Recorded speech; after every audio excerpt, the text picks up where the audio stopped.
The scream tore through the night, a raw, ragged sound that was swallowed by the oppressive darkness. I saw Mark's hand, fingers splayed, desperately reaching for something, for anything. As he was dragged into the blackmoor of the hallway, then he was gone. The silence that followed was heavier, more terrifying than the scream itself.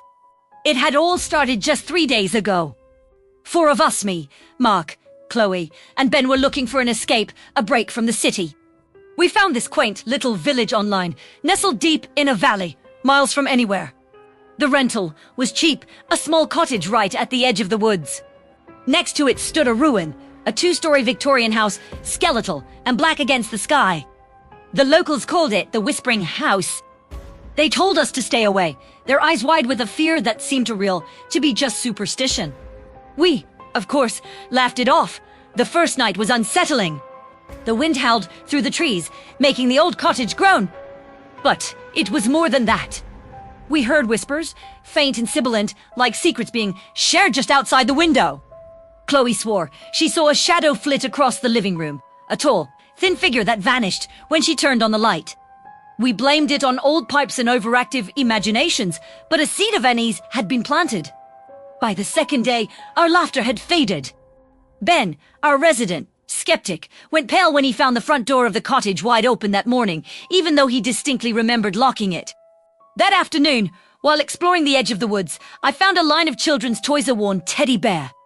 A single roller skate, a porcelain doll, with cracked eyes arranged in a perfect row. Leading directly to the front porch of the Whispering House, it felt like an invitation. A trap. That night, the real horror began. The whispers weren't just outside anymore. They were in the house with us. They called our names from empty rooms. The temperature would plummet suddenly, our breath misting in the air. Chloe started crying, convinced something had followed us back. Mark, trying to be the brave one, decided we needed to face whatever it was. He thought if we went into the abandoned house, maybe we could prove it was all in our heads. It was a stupid, terrible idea à board control.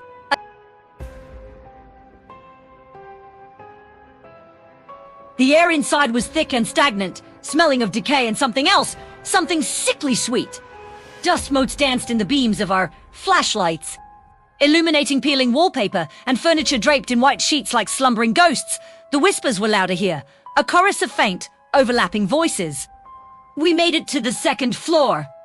In a child's bedroom, a rocking horse began to move on its own, a slow, rhythmic creak that echoed the frantic beating of my heart. That's when the door slammed, shut behind us, plunging us into absolute darkness.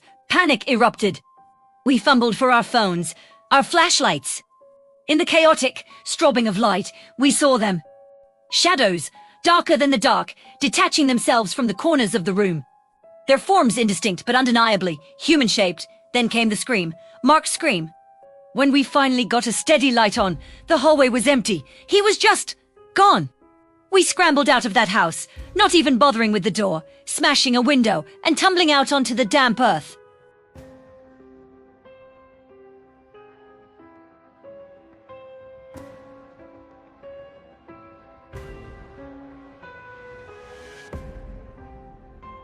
No Mark, no signs of a struggle, nothing.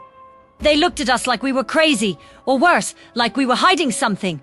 We left that village and never looked back. Ben doesn't speak much anymore. Chloe has nightmares every single night, and me, I keep the lights on. All of them. Because sounds let at night when the high hear it. Enfin whisper, carried on the air from some place far away, or maybe from somewhere deep inside my own mind. It's Mark's voice. And he's not calling for help. He's calling my name. He's telling me it's beautiful, in the dark. He's inviting me to join him. And I'm so scared that one day I might just answer, "Thanks for listening." If you enjoyed this story, don't forget to like and subscribe for more.